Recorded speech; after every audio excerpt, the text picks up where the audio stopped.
This week's episode of Aussie Tech is brought to you by Start New Company. Register your company immediately today with ASIC. ABN, TFN, GST registration is also available directly from the portal. Also set up your family trust and self-managed superannuation fund and more. All at startnewcompany.com.au. Follow us on Facebook at facebook.com/startnewco and keep an eye out for our regular specials. Start your new company now within 10 minutes of lodgement. All legal company documentation provided after registration. Startnewcompany.com.au.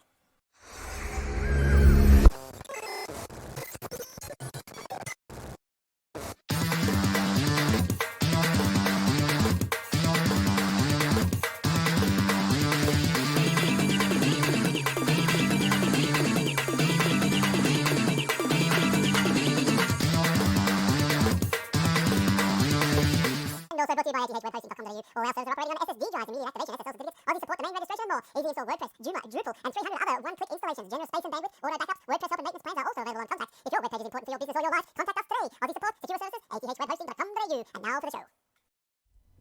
Welcome to episode 720 of the Aussie Tech Heads, recorded on the 8th of April 2021.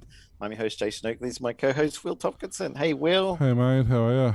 Why is that button not stuff. working? Hang on. That's the button. No. Let's press the button mark, idiot, and see what comes out. There Hey, it look, is. there it is. The button. Typical. Button, no buttony. It worked. It did. How's stuff for you? Hot again. Hot. We've gone from like 5 days of rain to like stupid humid already.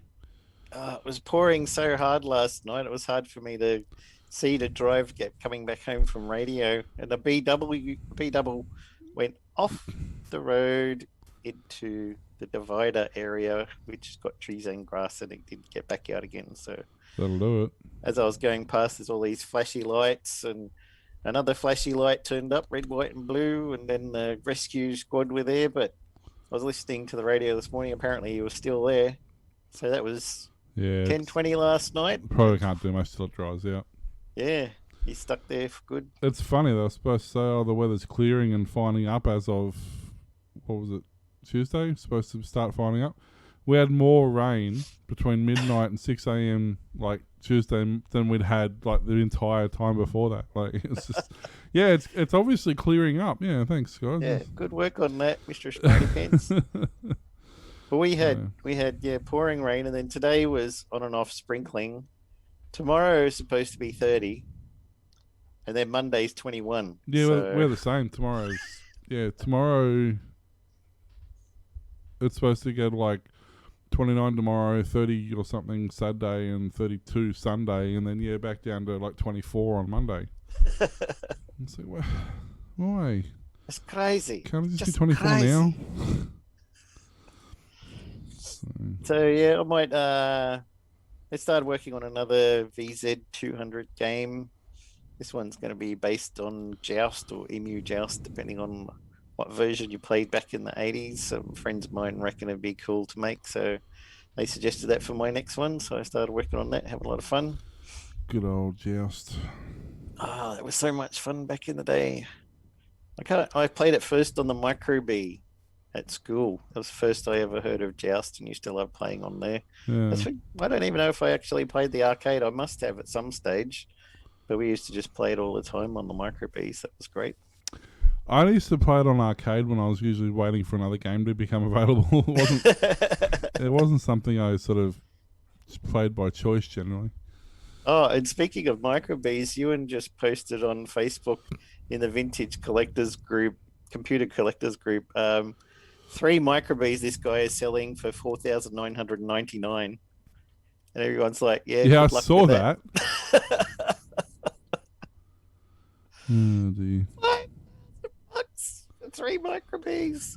But I mean, it sounds silly, but it is sort of heading that way. They are, yep. The problem is a lot of people are buying them to bump up the price and then resell. That's right. And all us people who actually want to keep them and use them and do stuff with them are like, well, for that price, I could nearly buy one graphics card these days. You can almost find one. Almost buy a graphics card now. If they were around to exist, those crypto guys, they're just buying them all up. It's nuts. I've gone. I hate them. You know, you like the computer that I bought, well, it'll be 12 months ago now, was a $3,000 computer. The same computer is now a $5,000 computer. It's actually gone up. To go down. It's gone up in value because my graphics cards quadrupled in price in 12 months. I should sell it. I should do that. I could sell my graphics card and buy a whole new computer. Yeah, don't go into crypto, man. Graphics cards are where it's at. Yeah, exactly. Yeah, it's buy and sell graphics cards. Well, we were just looking online before. I bought a Nvidia 3070 a few months ago for $1,200, and now it's $1,800. Yeah, Same card. yeah, it's just nuts, And the funny thing is that there's now, it's not even that the crypto people want them. It's now literally everything because there's a chip shortage, so nobody's manufacturing any cards. Yep. So there's just no cards available. So basically, I was even reading reports that a lot of motherboard manufacturers have stopped putting onboard graphics chips on their boards because they can't get them. Wow. So there's actually even they're all Intel though. Yeah, but they can't get the chips either. they can't. What's just the factories are so flat out. They're all switching gears. Yeah. There's only a couple of factories. Well, not all of them. A lot of all the AMD embedded stuff's all the AMD chips. Yep. It's only the Intel motherboards that have the embedded Intel cards. Oh, right. But yeah, a lot of the factories are switching gears to ramp up production on AMD stuff. I thought the American president was going to make a law that they had to make more chips because people needed more chips. No, I think he was. They said a couple of weeks ago. I think he was talking about potato chips. Yeah. That's what he meant. People talking about them Pringles, right? That's it. Yeah, exactly. Biden doesn't know. What do you want? Sour cream and chives? I'm sure I could do something about that. Go to Idaho. They got a lot of potatoes there. Guacamole. Guacamole. Guacamole. What you call me? Guacamole. But I mean, Biden doesn't know what he said. Isn't that a type of gun in America? A guacamole. That's a guacamole. Biden doesn't know what he said 2 sentences ago. So I mean, who knows what's going on there? This show's gone off the rails about as much as him. No, not even close. Other but than that, it's yeah. I mean, it really has. I was actually, but it's a lot of the stuff that's even regular stuff lately. Because I was looking at getting some just a entry level. My computer at work, the graphics card died on it, so I'm back to one screen at the moment with the inbuilt graphics card. I was just trying to find a cheap, it's only got to be a 1 gig. It's only for desktop, nothing special. Yep. I can't even find a cheap entry level run of the mill office based card for less than $500 at the moment. Jeez. It's just ridiculous. So I don't know. We'll see what happens there. It's gone crazy. I'm going to do something because I need my computer. It can't not work. I don't want to spend. I might chance one of those. I figure if I buy an 8 gig card off AliExpress, it should be at least a 2 gig. I reckon. So I'll probably do that. Take your chances. I'll buy some top of the range 8 gig, 16 gig card on AliExpress, and it might run my desktop suite if you're lucky. Can it do 800 by 600, 256 colors though? Huh? Oh, have you tried? I got the but I got Bub playing. My boy's playing the little Nintendo. Yep. Oh, that reminds me. I got to order a controller extension for that thing too. But he's been playing the little Nintendo Entertainment System, and it's so annoying because it's on a LCD TV, so it's all stretched and all funky. And there's a way you can make it show square profile, but even that doesn't look right because the pixels are elongated for a rectangle display, so it still looks strange. But he probably won't care. Then it's funny because it's it's only a 21 inch TV. So it's actually one of those TVs from Aldi from 10 years ago. Yeah. MediaVoc things. But because it's square, it's cut the and the TV tries to compensate, but it can't figure it out. So not only has it cut the edges off this image, the TV's doing weird stuff, and it's actually boxed the image within the box. So the image is only about this big in the middle of the screen. Oh, no. So you probably need to degauss it. Yeah. I wonder what would happen if you degaussed an LCD monitor. That'd be fine. I'm sure. Other than that, you get some pretty colors. I don't know if it works. Like those guys who are doing VR and they punch the screen, they get a lot of pretty colors down the screen, don't they? Or none. A lot I of them. saw one today. There was a video. It was a small LCD screen, probably like 24-inch, up on the wall. I don't know why you would put a small. It must have been in the kitchen or something. But the screen looked all cracked, like somebody had punched an LCD, and they were watching it, and you could sort of make out what was there. And this guy was like, "Oh, well, it's already broken." Punched it, and it came good. Fixed. It's probably He's like, "I didn't even expect that." it's probably a bad ribbon cable or something. Yeah. And back in the day, you used to get the old laptops to do that.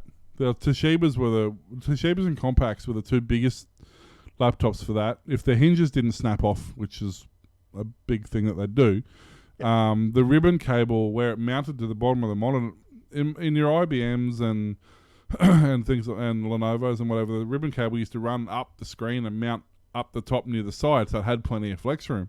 Yep. But to save money on some of the Samsungs and that, they mounted it right at the bottom of the screen, so it's right where it flexes all the time. So you'd end up with a really bad, like the Compacts, and that, you'd end up with a really bad connection, and you'd open it up and you get half your screen showing or whatever. You just sort of poke at the bottom of the screen for a couple of minutes, and it'll come good because you've pushed the solder back together on the ribbon cable. You know what they don't like?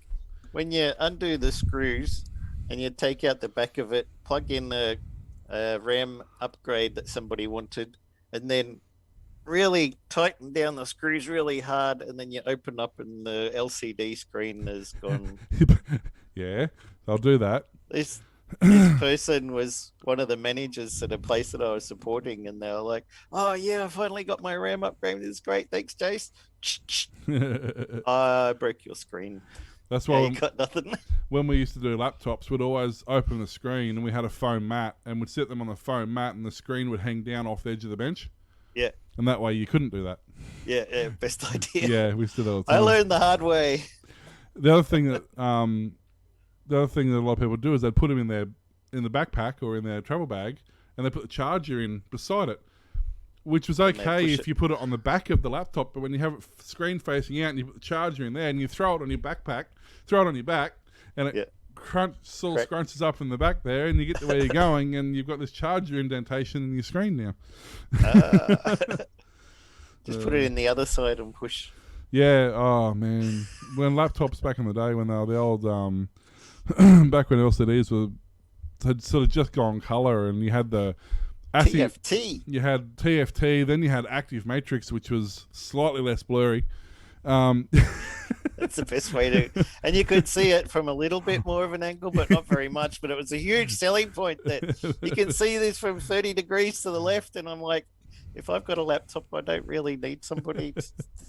If I have a desktop, I want a screen to be able to see from all angles. Yeah, not a laptop. You can move a laptop. See, look, Yeah, I can turn the laptop around. They're very light. Well, the old, you had the TFTs, which had a refresh rate of, I think it was 2 or 3 hertz. It wasn't much. It was pretty low.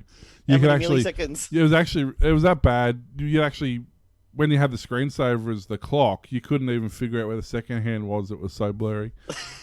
Then you had the Active Matrix, which was the next one up, which was the bee's knees. It was great. You could actually almost play solitaire successfully on that one. Yeah. Well, if you're good at solitaire, that is. Yeah. You still couldn't play actual games. Like, you put Doom and stuff on them, and it was just impossible. There's just no refresh rate there. But no, those were the days. But the actual screens were so robust back then. Yeah. They had tough books and stuff, didn't they? Yeah. Oh yeah. They were quite popular. Was it compact or something? Compact to the tough books, yeah. And they were. But the hinges on every old laptop. Every 386 and 486 laptop, and even what do they call them, Power Books, I think, the original Mac ones. Yep. Who are the ones who are responsible for not calling them laptops anymore, and you have to call them notebooks. Yep. Anyway, they the hinges, I don't know what they did, but unlike most hinges, that the more you use them, the looser they get. These seem to be the exact opposite, and the more you use them, the tighter these hinges got, to the point where they just decimate anything remotely near them. The amount of screens that would come in that were just hanging off the ribbon cables because the hinges had snapped clean off them was ridiculous. Those are the days. Back when technology was simple and people paid a lot of money for small things. Yeah. Wait, hang on a minute.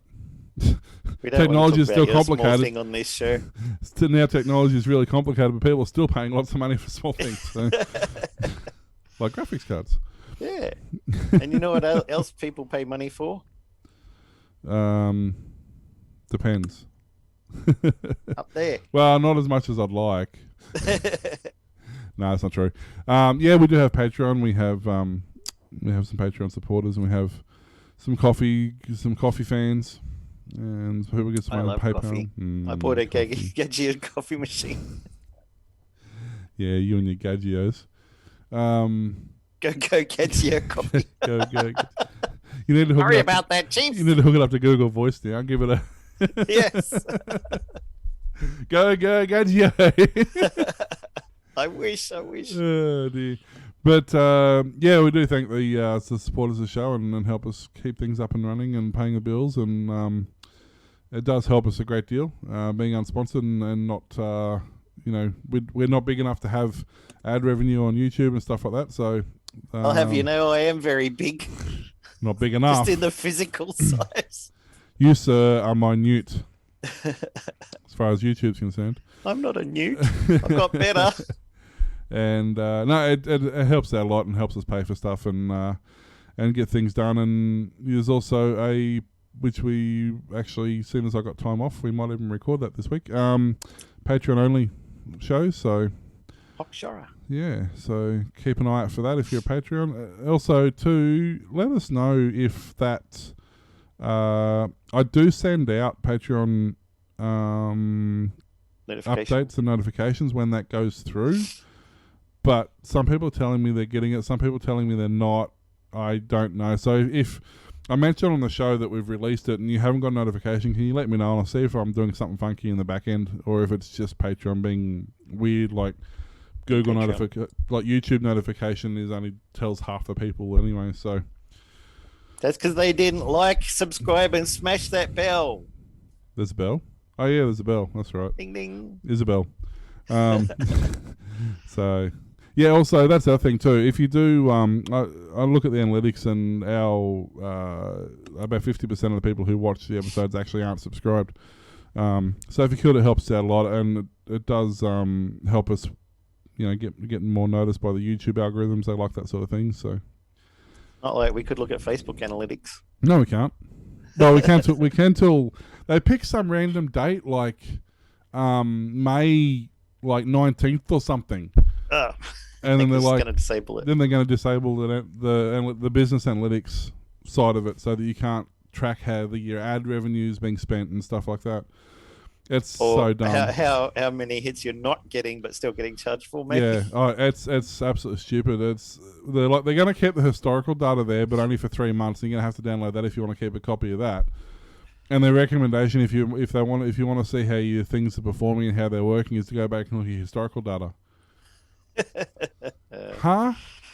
So yeah, so if you're a YouTube business, you use YouTube pages and you have paid adverts and shop and whatever else on there, it's going to make things very interesting because I use the shop function in there for the business quite a lot, and I quite rely on those. Facebook.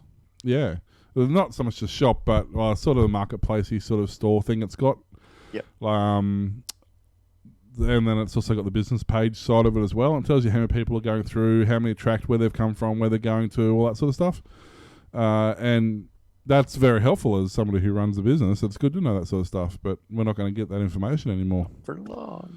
We're still paying to pay for the ads and pay for placements and pay for that sort of stuff, but we're not going to get to see what's actually happening with it. Ugh. I mean, it's just ridiculous. Terrible idea. Well, I mean, it is because you need, when you're a small business, your margins are pretty tight just by the virtue of being a small business. You don't have a lot of free cash. Yep. So if you spend $1,000 on ads, you need to be able to see where that money's going, because you need to know if you've got that. You need to at least get that $1,000 back.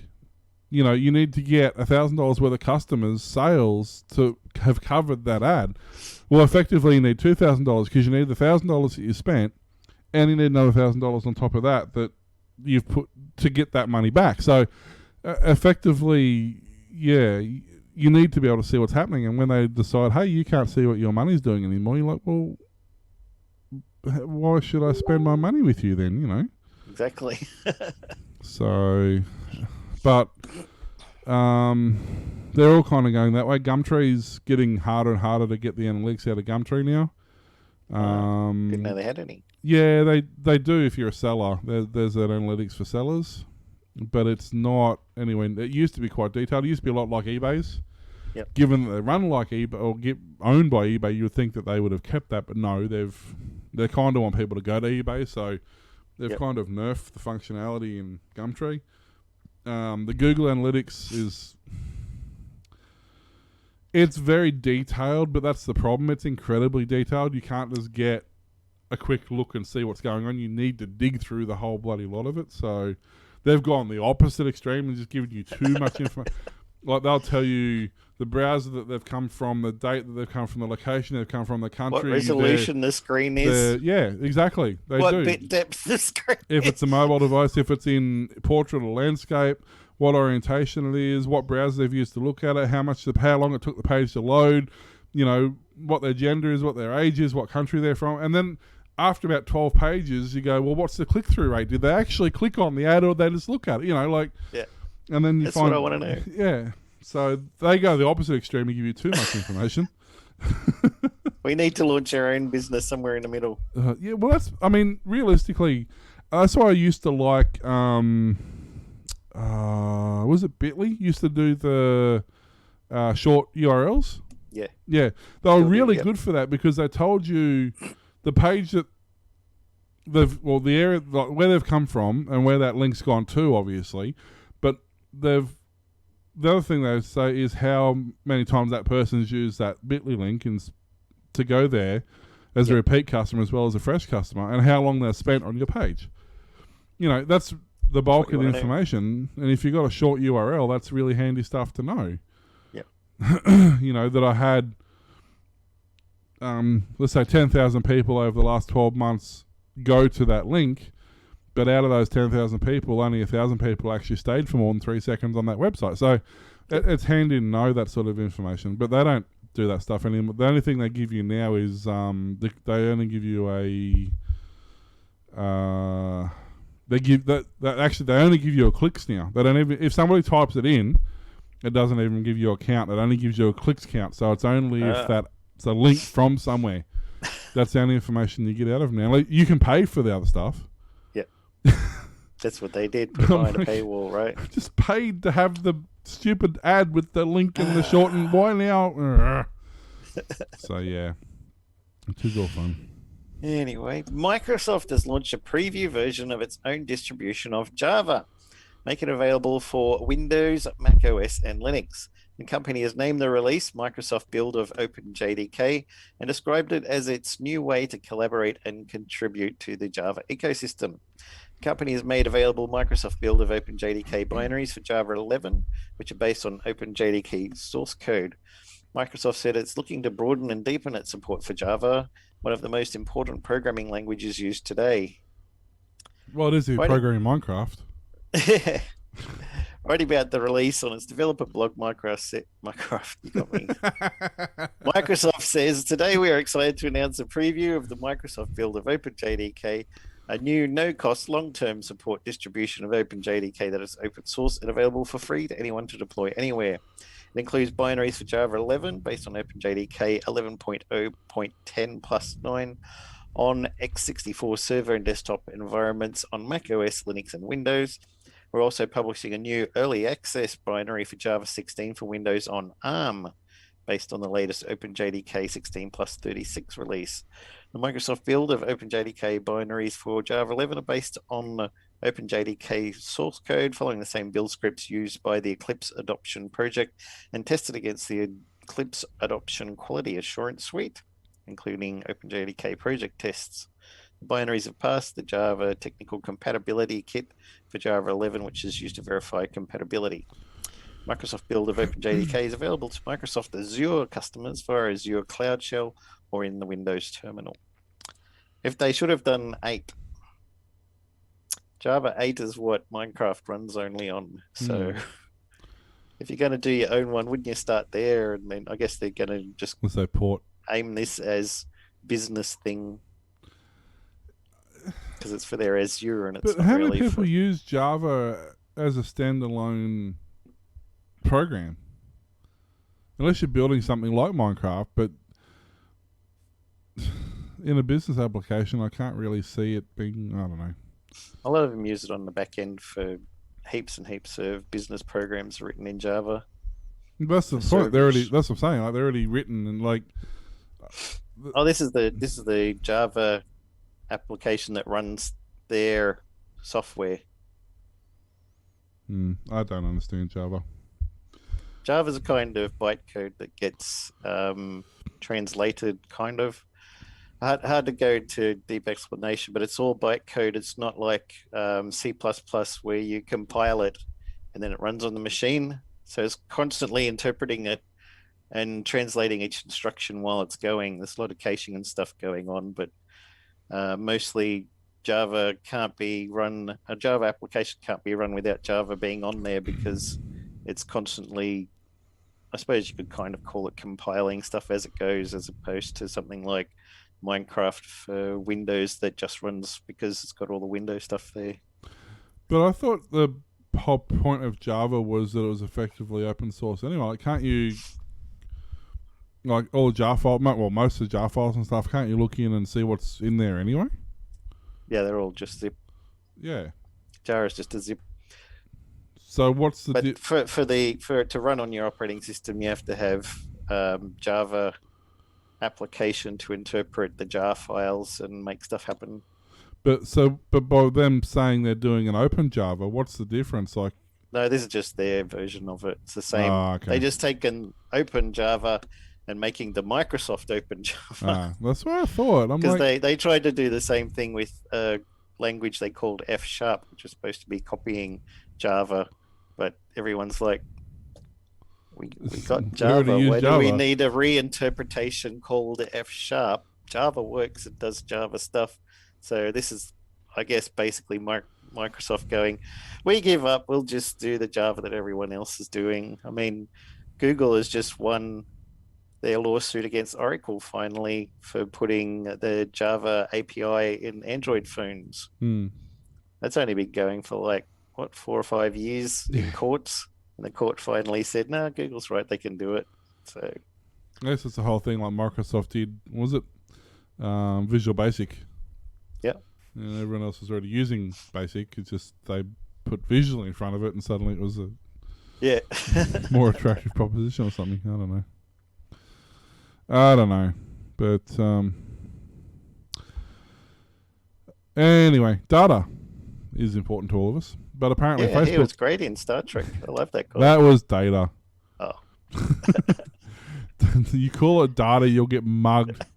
You'll have hate mail for the rest of your life. You realise that? Well, at least I'll get some Yeah, mail at least you'll then, get won't I? something going. It's about bloody time. Data Please send of- all hate to Glenn at Aussie. Yes. Just in case you weren't already. Yeah. Data of the 553 million Facebook users dumped online. So basically, 553 million Facebook users have been posted online in an incident the company says was due to scraping and not a cyber attack. But isn't that the same thing? I mean, the it's same an thing attack about that Cambridge happened on the Analytica? internet, so it's a cyber attack. Facebook IDs, names, dates of birth, gender, location, and relationship status, among other points, were leaked, with each dataset broken up by country and made freely available online.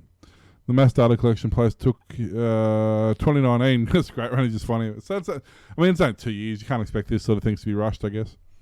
In a blog post on Tuesday, social media giant said scraping was to blame, in which automated software lists publicly available data from internet resources. In this case, the functional issue on Facebook's contact importer prior to September 19 allowed individuals to imitate our app and upload a large set of phone numbers to see which ones match Facebook users, allowing them to query a set of user profiles and obtain a limited set of information.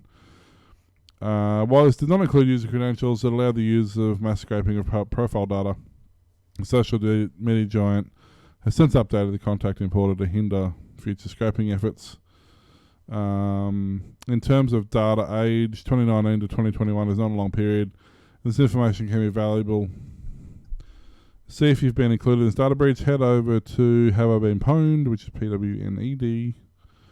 HaveIBeenPwned.com. Have a look in there, see what you can find. You'll find all sorts of stuff in there. I'm on like 300 different websites that have been leaked, apparently. As data leaks occur, data dumps are added to the engine in order to allow the general public to type an email address or phone number and see what comes up with. If you're putting your phone number in, make sure it's international format. So you got to do your 614 or 617, depending on what number you're using, if it's your landline or mobile, whatever. But yeah, so I mean, I solved that problem years ago. I just have a public profile. I mean,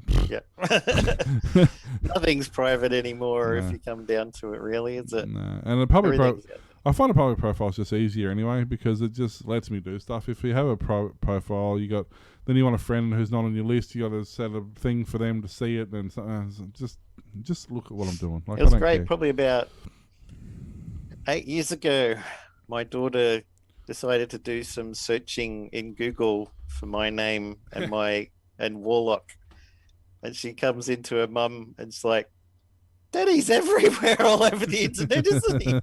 Like, yep, been there since the mid-90s. You'll see a lot of emails for troubleshooting for Apache web servers and PHP software and stuff I've written and forums I'm on and stuff. And if you're going to be public, don't do dumb crap. Yeah, pretty much. I mean, that's basically what it comes down to. It's easy to go, hey, look, I'm on Facebook. This is me smoking some marijuana, which is illegal in my town. Yeah. At a party when I told the boss that I was sick today. Oh, I got fired. Why did I get fired? Yeah. It's... I mean, a private profile is not really private because it can still be accessed if you know what you're doing anyway. And if you've got a public profile, it realistically just makes life a lot easier. At the end of the day, it's just so much less stuffing around, you know. And that's the thing, like, too. Like, if you're on YouTube and you're on Facebook, which are the two, I mean, there's others, but ultimately they're the two primary places to be. Then if you've got a YouTube profile, you're already public anyway, really, and that's going to link back to your Facebook profile because people on Facebook are going to want to look at you on YouTube and vice versa. So you kind of have a public profile anyway because you can't have a private profile because you can't have 27 million friends on your friends list in Facebook. So if you any sort of internet presence at all, you basically have to have a public profile. So might as well. But just, you know, once again, just be smart. You know, don't do what some people do and have the one password for everything and the same username for everything, and don't go hiding from the police and then film yourself cooking meals. No, not their VPN anyway. No. So, especially if you've got distinctive tattoos that show up in the video. Pretty much. Oh dear. I forgot whose goes it. Yours or mine? I'll give it another go. Starlink opened up pre-orders for its service in February for $99 deposit, but it doesn't appear the company plans to offer any kind of tiered plan to folks who were hoping for some options. SpaceX President Gwynne Shotwell was speaking during the Satellite 2021 Leo Digital Forum panel on Tuesday, said she doesn't think we're going to do tiered pricing to customers for Starlink satellite internet service. Shotwell explained that the company was going to try and keep it as simple as possible and transparent as possible. So right now, there are no plans to tier for customers. That could be a make or break for potential subscribers who are hoping for a discounted, or for that matter, even more premium version of the service than the one it's currently offering. The $99 refundable security deposit offering that rolled in February does not cover the total cost for the service. The Starlink installation kit costs $499 and includes a power supply, Wi-Fi router, and a mountable dish antenna. Shipping and handling will also add another $50 to that. And then there's a service itself, which costs $99 a month. This might make the service less accessible to, for example, low-income households in rural regions. And those customers might be better served by Starlink satellite service than they might be with 5G. But that's who Shotwell said Starlink is attempting to serve, commenting that the company will be able to serve every rural household in the United States, or an estimated 60 million people. If that's the case, it would seem Starlink may need to seriously reevaluate its upfront costs. They launched a bunch of new satellites from Texas. I think it was yesterday. Yeah, And there was all these reports of UFOs, and it was the Starlink satellites taking off. Yeah, that was the thing. The $99 was a deposit on the service. It's like a pre-buy. Well, yeah, if you were chosen as a beta tester, that $99 was actually would cover the cost of being a beta tester, because you had to put up with service disruptions and a few other bits and pieces. So that price was the initial testing, but it wasn't the total buy-in price, and that was quite clear on their website that was the case. Yep. So, and we talked about that. We did. Months ago. We talk about all sorts of stuff on this show. Nobody listens, clearly. I mean, what? Did you say something? Half the time we don't even listen. I'm hearing voices. Yes.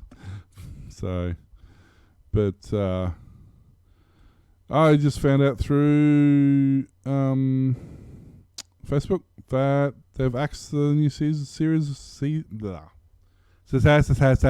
Rewind. If you say the Orville, I'm going to punch you through the camera. No, thankfully. They wouldn't want to after the amount of money they've spent rebooting that. No, they've just axed MacGyver. End of the 5th season, which is currently halfway through the 5th season, I think, at the moment. Wow. They've CBS not getting the ratings. Axed it. Well, that's not. I don't know.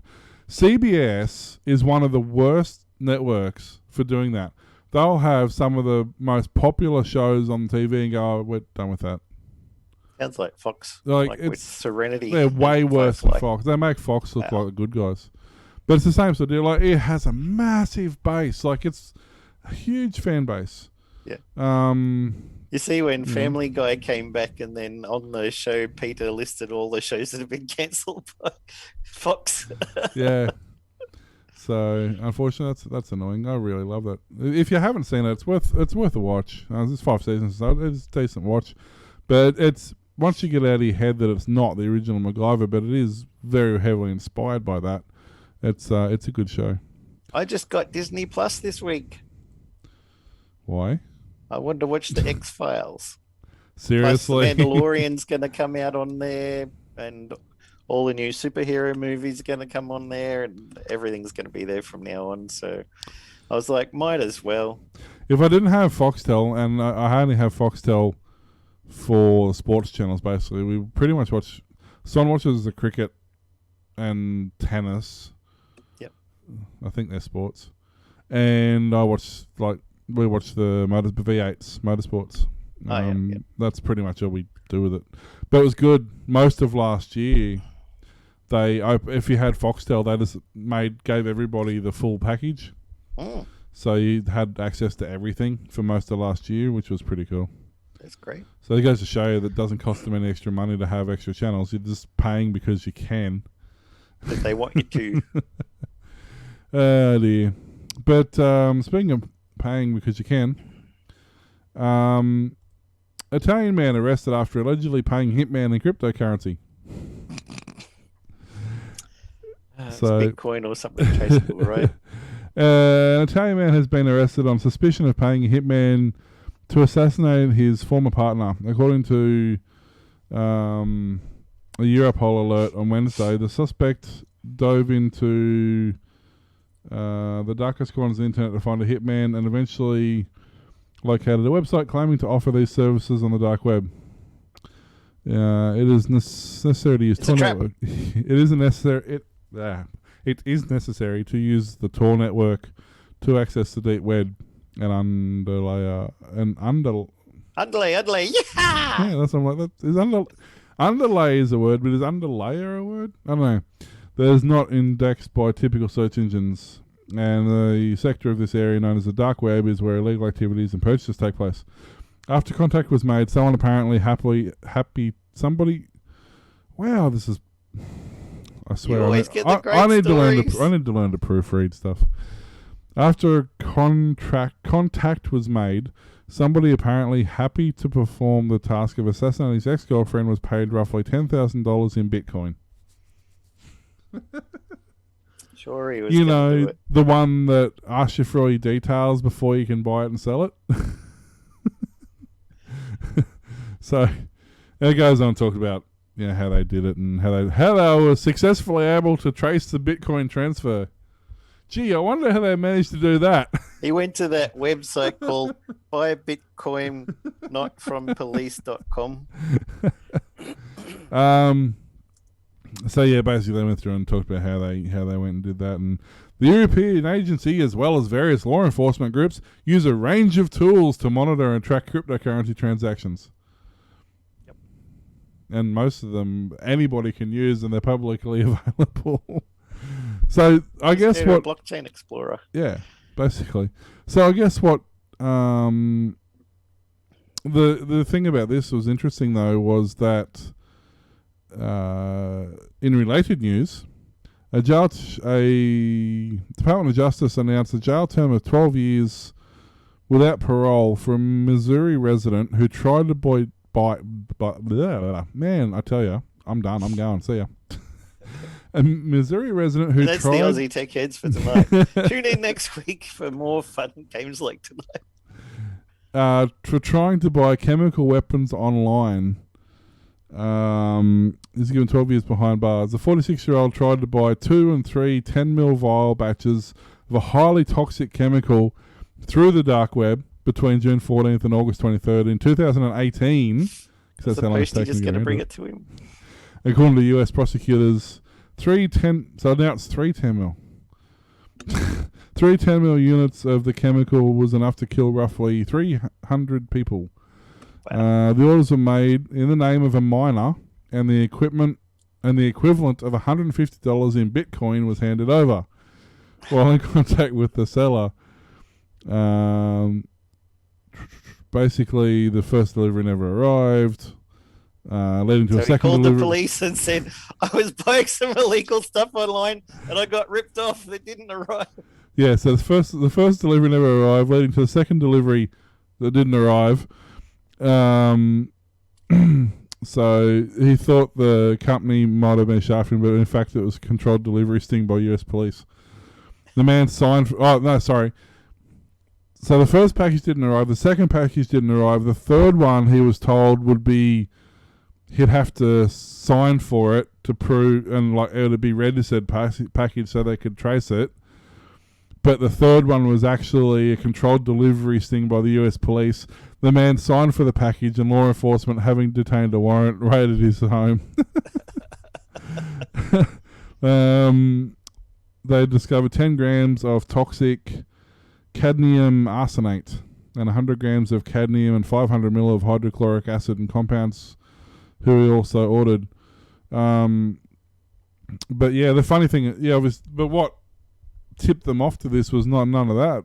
It was the fact that the Bitcoin, which, again, if you're going to do this stuff, don't use Bitcoin. But the Bitcoin that he was using was registered to a miner. And the miner can't... You could probably own Bitcoin, but a miner can't trade Bitcoin. So the fact that he was trading the Bitcoin is actually what started the whole investigation, not the fact that he was buying these chemicals. Have you seen that? There's a funny YouTube video stuff I was watching online where this guy tracks down people in the US who are scamming using Airbnb as drops for packages that they've purchased with stolen credit cards and stuff, and then give them a package that's got glitter bomb and a camera in it and microphone and recording and stuff. And when they open it up, glitter and everything goes all over them. So if you see them anywhere outside the house, if they open it in their car or something, there's glitter all over them, and he films it and watches them and then goes over to talk to them and gets Yep. the police involved, and he's like, here's the proof, they've got glitter all over them, we had this package and they're using stolen credit cards. And then they're like, well, it's not actually us, we're just told that we had to pick up a package. We don't know who for or where it's going. We just say, pick up a package from this Airbnb and take it over there and deliver it to them, and then we'll give you some money. Yeah. But then he had a recording inside the box. It had a microphone recording, and he drove along behind them while it was recording. And they're like, hey, we managed to scam that lady out of some money using her credit cards. Let's see what we've got next. And Yep. he handed that over to the police. So that when they were saying, oh, we didn't know what it was, they were like, oh, actually, yes, you did, because here's you saying you just scammed somebody out and used details. Fascinating to watch. There's an interesting. There's a couple of guys. The guy who does most of the glitter bomb stuff is Mark Rober. He is a NASA engineer, so he designs overly complicated stuff for the fun of it. Something to do. But he does a lot of the porch glitter bomb stuff. Yeah. But they also have caught phone scammers, and then they inadvertently got caught up in this massive scandal from all these call center scams. Yeah. And it goes Must through. have been how I got onto it. Did you send me that? I Probably, started yeah. watching some of his other videos and came across the scam ones. Yeah. And they end up getting onto the Indian scam, in the Indian call centers who fleece people basically, and they were basically getting people to send them cash in these boxes.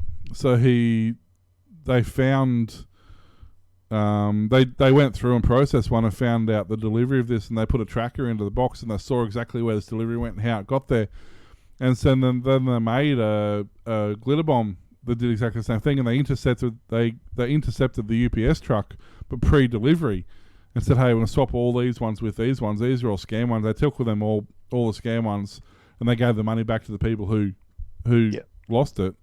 And so when all these packages got unloaded at the call center, they opened all these things up, and all these glitter bombs went off everywhere.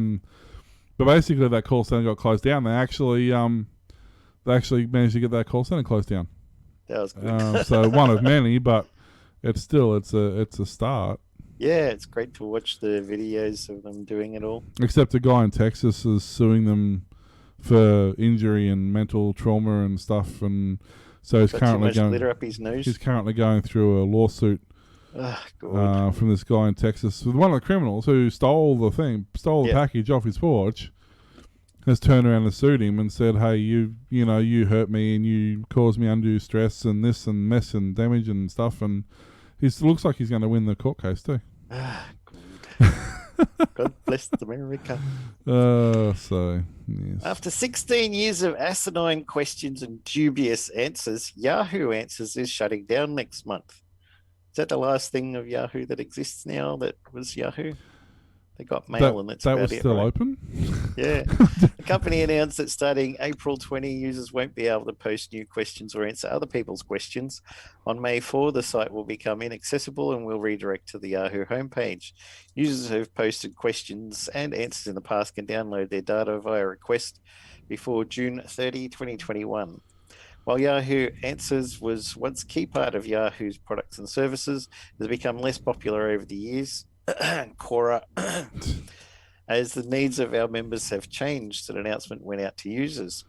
Before, we had social networks like Twitter to ask silly stuff in relative anonymity. We had Yahoo Answers. It's a relic of the memories of most people over the age of 30 who use the internet without a ton of parental supervision. You could log on and post questions to the world that you would be too embarrassed to ask your closest friends. They say there's no such thing as a stupid question, but Yahoo really stress tested this theory, and they were definitely stupid answers. Classics include, how is Babby form? How girl get pregnant? Which became a whole meme of its own. It did. How is Babby? I remember that. Wow. So I didn't even. I don't think at any point in my internet life did I ever go to Yahoo for answers.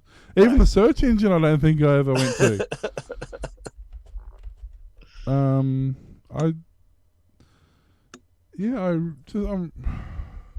I think Yahoo Mail's the only thing they haven't shut down now, isn't it? They shut down their Isn't groups. that? Well, that's Y7 Mail or whatever it is. Well, that's in Australia anyway. And Verizon and what was it? Ortho or something. The only thing I remember Yahoo for is that really crappy ads they used to have. No. Yeah, those ones. I know they had exclamation mark. One of the Yahoo Serious, was it Mr. Accident, I think it was. Right. Drove into one of the signs and he's like, Yahoo.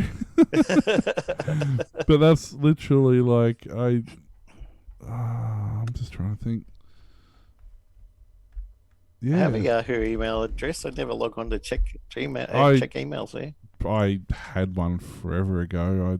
I used to use that one in Hotmail for signing up to all the stuff that I didn't want to receive emails from, and they could all spam those, and I'd never care about it. Mine was, this is actually my spam email address at hotmail.com. If they only looked through it. That's why I'm like, I wonder how many of these things are fully automated or if some of them actually have people intervention. No. If you spam you suck at gmail.com. Yahoo! There it is. Oh dear. One of those 2000s tech companies that... Oh, look, I think, when they were... mismanaged. They were, but they always seem to just miss out on everything. Like, they just miss out on that opportunity. They just miss out on that one, and then they'd bring out, like, obviously they did their search engine. Was it search engine first, then mail, or was it mail and search engine? Search engine first, I think. Yeah. They bring out that, and then Google just decimated them, so then they bought out Gmail, then Google bought out theirs and decimated. It's like, they just didn't quite hit any of the, I don't know. Partly, I remember their search engine was horrible. Yeah. It used to be. I think they use... Although back... They started using Bing now, I think. Then they probably do.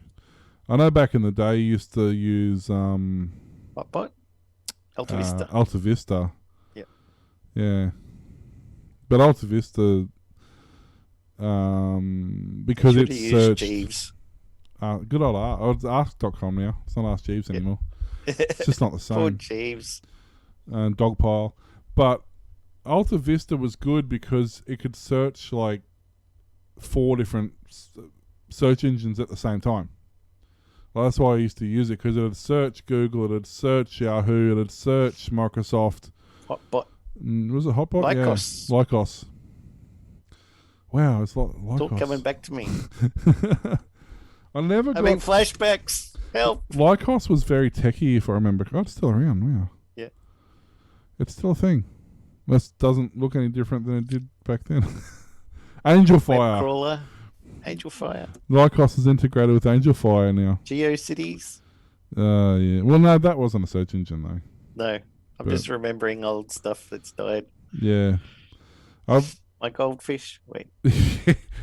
my hamster. My sense of humour. You gotta have one of those for it to die. My quality of humour. Signal. Speaking of programs that don't quite, just slightly miss out on everything. Although actually they've done pretty well. But you can thank Facebook for that one. But Signal messaging app tests out cryptocurrency payments. Ooh. I mean, it makes sense. They're already encrypted, right? So why not? Encrypted messaging app. Don't buy somebody to murder your wife using Signal. That's it. Encrypted messaging app Signal is testing out a new feature that will let users make payments to friends with privacy-focused cryptocurrency mobile coin. Another popular one. Signal announced a new feature as beta that for now is only available in the UK because apparently UK don't have any restrictions on any of this sort of stuff. Everything launches in the UK lately. Have you noticed that? Our government hates encryption. Our government hates anyone that's not our government, really. Yeah. That's basically what it comes down to. But in the UK, should see a new Signal payment feature that lets them send payments using mobile coin. That does not roll off the tongue. And it's one word. Mobile coin, one word with a capital M and a capital C. Signal going to flood in news after Facebook and WhatsApp announced terms of service. Blah blah blah. Many people won't be familiar with mobile coin. The creator of Signal and the Signal end-to-end encryption protocol, Maxi Marlinspike. Wow.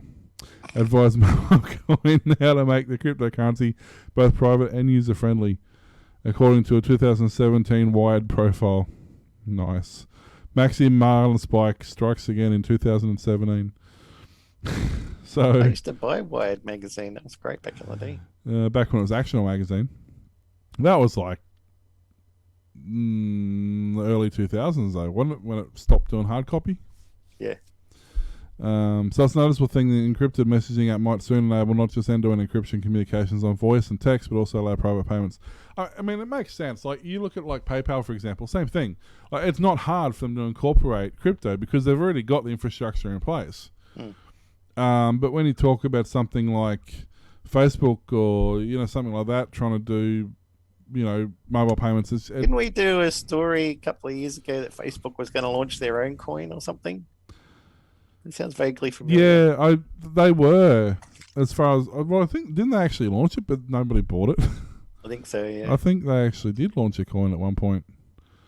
It wouldn't surprise me, but yeah, it makes sense. Something like Signal.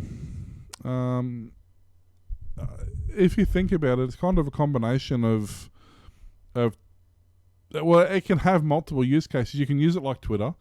You can use it like Facebook. You can use it like YouTube. Like, it has all these different niches, but it can do all of them fairly well. And it's in being encrypted already. Kind of makes sense to go the crypto route. Like, it's there. You might as well. Yeah. So it would be good to be doing a business dealing with somebody on their business website, for example, and you order a product and you can just shoot them, But once again, using a non-industry standard coin, it means now I've got to go and have another wallet and I've got to have another, You'll have to buy it in Bitcoin and then convert it and pay conversion fees and... Well, I just typed it in and it gave me a GitHub website. Well done. So that's great. I was going to try and see what it's doing, but it gives me the GitHub, like the keys and account keys and gateway keys and stuff on GitHub. Libra was the Facebook one that they've apparently Libra. renamed Diem. Oh, is that one? Okay. The currency and network do not yet exist. The launch was originally planned to be in 2020, but only rudimentary experimental code has been released. I think it's the same with mobile coin at the moment because it's got a website that has nothing on it. About mobile coin. Mobile coin is a cryptocurrency designed to be used as a digital cash on your phone. Well, like, that's literally every crypto. And it doesn't seem to have a listing anywhere yet, so I don't know. We'll see. The main net is now launched live. on the 7th of December 2020. For the main net, feel free to check out the Foundation's repository. Let's build a community around private payments. And this month they raised 11.35 million in venture funding. Of course they did. Mobile coin is currently being used for peer-to-peer payments and Signals available on several prominent exchanges. Yeah, how much money do you have to change in crypto for the actual cryptocurrency to make money? Yeah. Like, it's almost a nil gain, really, because that's specifically designed for that to not happen. Like, the coin isn't supposed to... You can't... How do I explain it?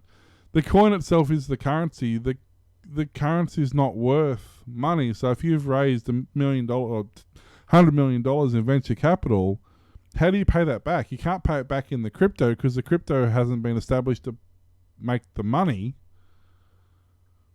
Is that where your 1 and 2%? Sell customer data. Is that Facebook?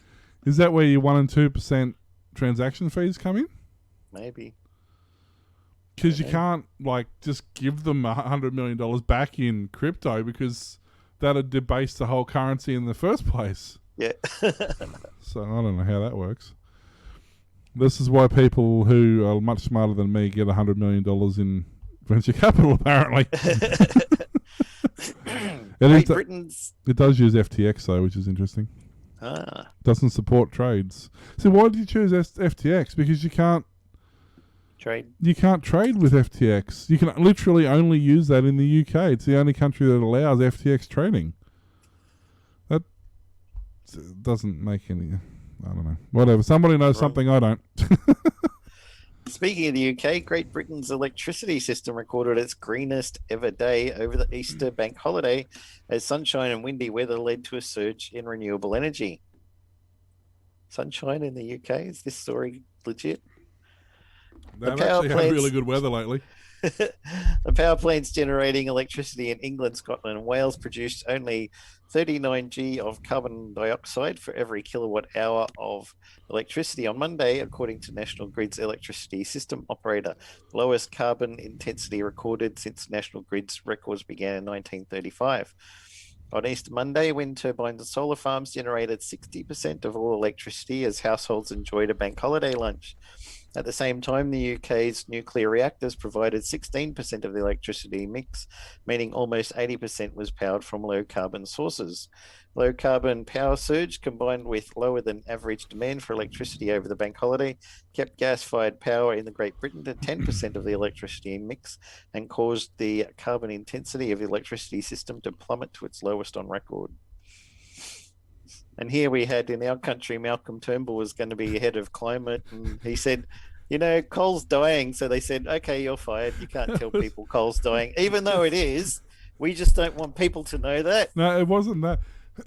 He was he literally owns shares in like coal power stations. Ah. It was a conflict of interest.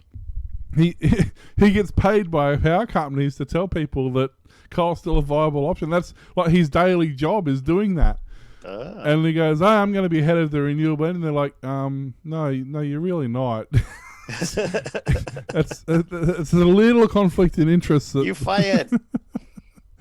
Oh, it was so funny. I have to be up there for like one of the shortest hirings ever. So, but well, it's interesting. Like believe what you want about climate, change and all this sort of stuff that people talk about. Which apparently climate change has gone away for the last 2 years anyway, because everyone's dying of a disease that doesn't exist. But I thought you said that one's gone away now too. Well, I mean, according to the media, see the travel bubble between Australia and New Zealand was open for 3 hours, and suddenly New Zealand had an infection. Ah. Anyway, that'll keep us out of there. Yeah, or them out of here, hopefully. I don't know where I was going with that now. Oh yeah, was it Denmark? I was just trying to find the story. I was reading it earlier. I think it's Denmark. Something like 90% of their cars sold electric cars now. Yeah. We don't want them here, but yeah, Denmark's great. So, which is interesting. I mean, they have a really good infrastructure, so that helps. But I'm surprised that they do so well in cold weather. Would be the biggest thing for me is the cold weather side of it. They're supposed to be, I don't know, Victoria's supposed to be phasing out electric vehicles, internal combustion sales by 2030 or something, but... Ice, baby. I don't know. You can never get rid of internal combustion engines completely, whether it's diesel or whether it's petrol. There is always going to be a need for them. There's always certain circumstances where you need them. It's like America years ago phased out two-stroke for the most part, so... Their brush cutters, their mowers, their blowers, all that would basically become four-stroke. Yep. But over the years, two-stroke snuck back in because it's just not practical to have a blanket ruling like that. Yeah. For example, a blower. There's almost no four-stroke blowers on the market. They're pretty much all two-stroke. And the reason is you can get a blower for $45 that's a two-stroke one. Or $300, it's a four-stroke. So, like, these blanket rules that they pass, they don't take into... And the other thing that was the issue was it was the same when they brought in the thing for P platers saying you can't drive a turbo vehicle on your P plates. Yeah. Which just about destroyed apprentices because most of them have gone and bought a 1985 Toyota Hilux turbo diesel ute that still manages to do 80 kilometres an hour downhill with a tailwind. Yeah, but because it's now a turbo vehicle, they weren't allowed to use them. And it's like, the blanket rules are a problem. You can't have blanket rules. You know, there's always exceptions, and those exceptions eventually cause issues. Yep. You know, and it's like saying you'll never have an internal combustion vehicle. Well, you will, because there'll be a lot of emergency vehicles, there'll be a lot of first response vehicles, there'll be a lot of specialised vehicles that will still be petrol or diesel because, you know, generators. Well, generators, they have to be. You know, they have to be LPG at the very least. Yeah. But you know, there's always going to be a call for, you know, if you've got a long haul trucking business and you haul from Brisbane to Perth, which happens a lot. There's a lot of that going on across the country. There is no EV on the market that can even remotely come close to doing that. Yeah, and they said Elon's big EV trucks won't be able to work very well on Australian roads. Too windy and not safe. And hilly. And I mean, they'll be able to do a lot of the short range stuff. Absolutely not a problem. They'll be able to do like the port to local delivery and stuff like that, but they won't be able to do the long haul. They can't. In the US and the UK, it's all right. They got a lot of straight motorways. Well, I had a friend who's been a truckie here for many, many years, and he went to the US just for something different. He decided to start working in the US as a truckie. And he learned very, very quickly that, as a rule, they don't run night shift. They only run during the day. Very rarely will a truck run overnight over there. And when they do, it's incredibly suspicious and attracts the attention of all the local constabulary. Like, he's used to coming here doing long haul runs across the country here, you know, where you're running day and night, and they only really operate from like 8 till 6 over there. Yep. And so he was saying that, you know, it's such a strange phenomenon. Like, he's surprised stuff gets transported as quickly as it does, given that they don't have such, you know, as many hours doing that sort of transport. Interesting. So, but he said it was a problem. Like, when he went over there, he's gone back to the depot to load up for the night run, and everyone's going home. He's like, where are you going? And they're like, we're going home. He's like, but I got a load to, you know, this load's got to be over there. They're like, yeah, just do it tomorrow. So hang on a minute.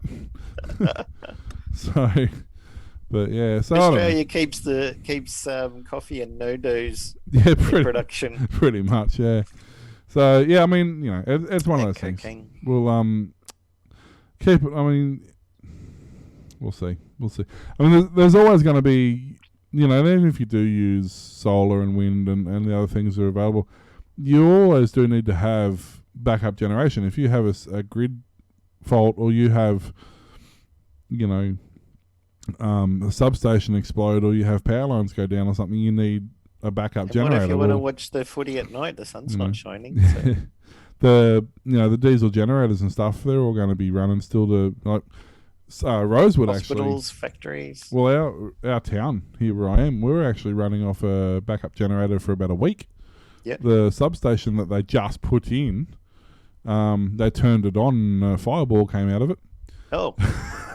That's not supposed to happen, right? So, I mean, as spectacular as it looked, apparently it was a bad thing. I thought it might have been celebrations that they, you know, they got fireworks because they got it done. It's all pretty, and no, apparently they're not. They're bad. Doesn't work if you let the smoke out. They let more than the smoke out. I tell you. There's divots in concrete where they forgot to run nosmoke.exe in the autoback. I think so, but we were running on the backup generator for several weeks actually because of that. You know, so if it wasn't for a big diesel generator sitting there, we wouldn't have had power for a few weeks. Yep. So, you know. Anyway, enough of that. I'm done. I don't even know who's going. Yeah, I just closed this. No, not doing that one. Now. Yeah. Take my ball and go home. Pretty much. That'll do it. Thanks for listening to the Aussie Tech Head Show broadcast weekly. We can be found at facebook.com, twitter.com, youtube.com, and patreon.com, all /Aussie Tech Heads, and coffee.com/Aussie Tech Heads. Email us Glenn, Wheel, and Warlock at aussietechheads.com.au. You can hear Aussie Tech Heads on aussietechradio.com 24/7, back-to-back play of some of the best tech-related shows from around Australia and New Zealand. New shows added each Friday. See you next time. See ya. Bye.